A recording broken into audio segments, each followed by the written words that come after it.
today may lagsigay ng bangus. Ayun, bangus natin. Siyempre, ito yung mga kamatis, sibuyas, sigabin, magic sarap. Ayun yung ating pangsigang. So, itaw kung natin puso ng saging para maputi ang saging. Pakulo muna tayo ng tubig bago ilagay mga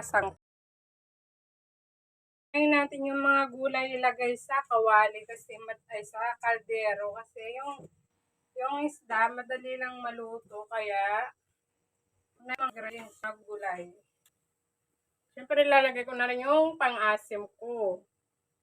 Pag nagsisigang ako ng isda, inuuna ko yung mga gulay kasi yung mabilis maluto yung isda.